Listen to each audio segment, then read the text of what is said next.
सुख सा मान लेता है। जहां तहां से भयंकर हिंसा वृत्ति के द्वारा धन संचय कर ये ऐसे लोगों का पोषण करता है जिनके पोषण से नरक में जाता है। स्वयं तो उनके खाने पीने से बचे हुए अन्न को ही खाकर रहता है। बार बार प्रयत्न करने पर भी जब इसकी कोई जीविका नहीं चलती तो यह लोभवश अधीर हो जाने से दूसरे के धन की इच्छा करने लगता है। जब मंदभागी के कारण इसका कोई प्रयत्न नहीं चलता और यह मंद बुद्धि धनीन होकर कुटुंब के भरण पोषण में असमर्थ हो जाता है, तब वह अत्यंत दीन और चिंतातुर होकर लंबी लंबी सांसें छोड़ने लगता है। इसे अपने पालन पोषण में असमर्थ देखकर वे स्त्री पुत्रादि इसका पहले के समान आदर नहीं करते। जैसे कृपण किसान बूढ़े बैल की उपेक्षा कर देते हैं, फिर भी इससे वैराग्य नहीं होता।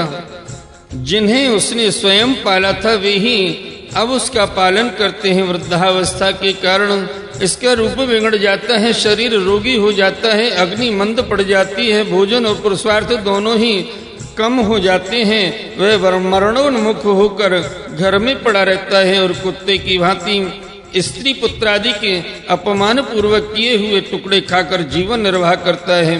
मृत्यु का समय निकट आने पर वायु के उत्क्रमण से इसकी पुतलियां चढ़ जाती हैं, श्वास प्रश्वास की नलिकाएं कफ से रुक जाती हैं, खांसने और सांस लेने में भी इसे बड़ा कष्ट होता है तथा कफ बढ़ जाने के कारण कंठ में गुरगुराहट होने लगती है। यह अपने शोकातुर बंधु बांधवों से घिरा हुआ पड़ा रहता है और मृत्यु पाश के वशीभूत हो जाने से उनके बुलाने पर भी नहीं बोल सकता। इस प्रकार जो मूढ़ पुरुष इंद्रियों को न जीतकर निरंतर कुटुंब पोषण में ही लगा रहता है, वह रोते हुए स्वजनों के बीच अत्यंत वेदना से अचेत होकर मृत्यु को प्राप्त होता है। माँ इस अवसर पर उसे लेने के लिए अति भयंकर और रोष युक्त नेत्रों वाले जो दो यमदूत आते हैं, उन्हें देखकर मैं भय के कारण मलमूत्र कर देता है। वे यमदूत उसी यातना देह में डाल देते हैं और फिर जिस प्रकार सिपाही किसी अपराधी को ले जाते हैं, उसी प्रकार उसके गले में रस्सी बांधकर बलात्कार से यमलोक की लंबी यात्रा में उसे ले जाते हैं। उनकी गुड़कियों से उसका हृदय फटने और शरीर कांपने लगता है। मार्ग में उसे कुत्ते नोचते हैं। उस समय अपनी पापों को याद करके वह व्याकुल हो उठता है। भूख प्यास उसी बेचैन कर देती है तथा घाम दावानल लुओं से वह तप जाता है। ऐसी अवस्था में जल और विश्राम स्थान से रहित उस तप्त भालू का मार्ग में जब उसे एक पग आगे बढ़ने की भी शक्ति नहीं रहती, यमदूत उसकी पीठ पर कोड़े बरसाते हैं, तब बड़े कष्ट से उसे चलना ही पड़ता है। वह जहां तहां थक कर गिर जाता है, मूर्छा आ जाती है, चेतना आने पर फिर उठता है। इस प्रकार अति दुखमय अंधेरे मार्ग से अत्यंत क्रूर यमदूत उसे शीघ्रता से यमपुरी ले जाते हैं। यमलोक का मार्ग 99,000 योजन है।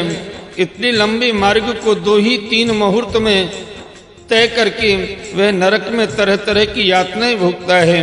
वहां उसके शरीर को दधकती लकड़ियों में आदि के बीच में डालकर जलाया जाता है। कहीं स्वयं और दूसरों के द्वारा काट काट कर उसे अपना ही मांस खिलाया जाता है। यमपुरी के कुत्तों अथवा गिद्धों द्वारा जीते जी उसकी आंखें खींची जाती हैं। सांप बिच्छू और डांस आदि डसने वाले तथा डंक मारने वाले जीवों से शरीर को पीड़ा पहुंचाई जाती है। शरीर को काटकर टुकड़े टुकड़े किए जाते हैं। उसे हाथियों से चिरवाया जाता है, पर्वत शिखरों से गिराया जाता है अथवा जल या खड्डे में डालकर बंद कर दिया जाता है। ये सब यातनाएं तथा इसी प्रकार तामिश्र, अंध तामिश्र एवं रौरव आदि नरकों की और भी अनेकों यंत्रणाएं स्त्री हो या पुरुष उस जीव को पारस्परिक संसर्ग से होने वाले पाप के कारण भोगनी ही पड़ती हैं। हे माँ, कुछ लोगों का कहना है कि स्वर्ग और नरक तो इसी लोक में हैं, क्योंकि जो नारकी यातनाएं हैं वे यहाँ भी देखी जाती हैं। इस प्रकार अनेक कष्ट भोग कर अपने कुटुंब का ही पालन करने वाला अथवा केवल अपना ही पेट भरने वाला पुरुष उन कुटुंब और शरीर दोनों को यहीं छोड़कर मरने के बाद अपने किए हुए पापों का ऐसा फल भोगता है। अपने शरीर को यहीं छोड़कर प्राणियों से द्रोह करके एकत्रित किए हुए पाप रूप पाथे को साथ लेकर वह अकेला ही नरक में जाता है। मनुष्य अपने कुटुंब का पेट पालने में जो अन्याय करता है उसका दैवी विहित कुफल वह नरक में जाकर भोगता है। उस समय वह ऐसा व्याकुल होता है मानो उसका सर्वस्व लुट गया हो। जो पुरुष निरीह पाप की कमाई से ही अपने परिवार का पालन करने में व्यस्त रहता है वह अंधतामिश्र नरक में जाता है, जो नरकों में चरम सीमा का कष्टप्रद स्थान है। मनुष्य जन्म मिलने के पूर्व जितनी भी यातनाएं हैं तथा शुगर कुकर आदि योनियों के जितने कष्ट हैं उन सब को क्रम से भोगकर शुद्ध हो जाने पर वह फिर मनुष्य योनि में जन्म लेता है। बोलिए श्रीमद् भागवत महापुराण की जय। आइए भक्त वृंदो, श्रीमद् भागवत महापुराण की तृतीय स्कंद में 31वां अध्याय मनुष्य योनि को प्राप्त हुए जीव की गति का वर्णन श्रवण करते हैं। श्री भगवान कहते हैं, माँ, जब जीव को मनुष्य शरीर में जन्म लेना होता है तो वह भगवान की प्रेरणा से अपने पूर्व कर्मानुसार देह प्राप्ति के लिए पुरुष के वीर्य कण के द्वारा स्त्री के उदर में प्रवेश करता है। वहां वह एक रात्रि में स्त्री के रज में मिलकर एक रूप कलल बन जाता है। 5 रात्रि में बुधबुध रूप हो जाता है। 10 दिन में वीर के समान कुछ कठिन हो जाता है और उसके बाद मांसपेशी अथवा अंडज प्राणियों में अंडे के रूप में परिणित हो जाता है। 1 महीने में उसके सिर निकल आता है। 2 मास में हाथ पांव आदि अंगों का विभाग हो जाता है और 3 मास में नख रोम अस्थि चर्म स्त्री पुरुष के चिन्ह तथा अन्य छिद्र उत्पन्न हो जाते हैं। 4 मास में उसमें मांसादि 7 धातुएं पैदा हो जाती हैं।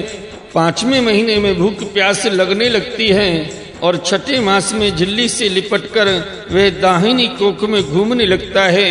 उस समय माता के खाए हुए अन्न जल आदि से उसकी सब धातुएं पुष्ट होने लगती हैं और वह कृमि आदि जंतुओं की उपस्थिति से स्थान उस जघन्य मलमूत्र के खड्डे में पड़ा रहता है। वह सुकुमार तो होता ही है, इसलिए जब वहां के भूखे कीड़े उसके अंग प्रत्यंग नोचते हैं तब अत्यंत क्लेश के कारण वह क्षण क्षण में अचित हो जाता है। माता के खाए हुए कड़वे तीखे गर्म नमकीन रूखी और खट्टे आदि उग्र पदार्थों का स्पर्श होने से उसके सारे शरीर में पीड़ा होने लगती है। वह जीव माता की गर्भाशय में झिल्ली से लिपटा और आंतों से घिरा रहता है। उसका सिर पेट की ओर तथा पीठ और गर्दन कुंडलाकार मुड़े रहते हैं। वह पिंजड़े में बंद पक्षी के समान पराधीन एवं अंगों को हिलाने डुलाने में भी असमर्थ रहता है। इसी समय अदृष्टि की प्रेरणा से उसी स्मरण शक्ति प्राप्त होती है। तब अपने सैकड़ों जन्मों के कर्म याद आ जाते हैं और वह बेचैन हो जाता है तथा उसका दम घुटने लगता है। ऐसी अवस्था में उसे क्या शांति मिल सकती है? 7वां महीना आरंभ होने पर उसमें ज्ञान शक्ति का भी उन्मेष हो जाता है, परंतु प्रसूति वायु से चलायमान रहने के कारण वह उसी उदर में उत्पन्न हुए विष्ठा के कीड़ों के समान एक स्थान पर नहीं रह सकता। तब सप्त धातु में स्थूल शरीर से बधा हुआ वह देहात्मदर्शी जीव अत्यंत भयभीत होकर दीन वाणी से कृपा याचना करता हुआ हाथ जोड़कर उस प्रभु की स्तुति करता है जिसने उसे माता के गर्भ में डाला है। जीव कहता है, मैं बड़ा अधम हूँ। भगवान ने मुझे जो इस प्रकार की गति दिखाई है वह मेरी योग्य है।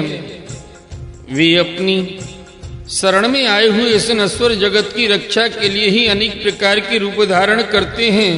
अतः मैं भी भूतल पर विचरण करने वाले उन्हीं की निर्भय चरणार बिंदों की शरण लेता हूँ। जो मैं जीव इस माता के उदर में देही इंद्रिय और अंतःकरण रूपा माया का आश्रय कर पुण्य पापरूप कर्मों से आच्छादित रहने के कारण बद्ध की तरह हूँ, वही मैं यहीं अपने संतप्त हृदय में प्रतीत होने वाले उन विशुद्ध उपाधि रहित अविकारी और अखंड बोध स्वरूप परमात्मा को नमस्कार करता हूँ।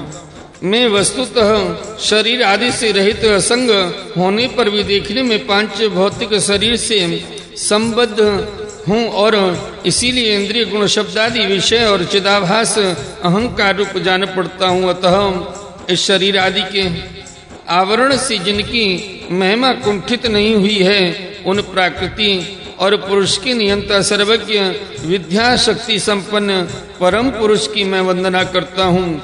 उन्हीं की माया से अपने स्वरूप की स्मृति नष्ट हो जाने के कारण यह जीव अनेक प्रकार के सत्वादि गुण और कर्म के बंधन से युक्त इस संसार मार्ग में तरह तरह के कष्ट झेलता हुआ भटकता रहता है। अतः उन परम पुरुष परमात्मा की कृपा के बिना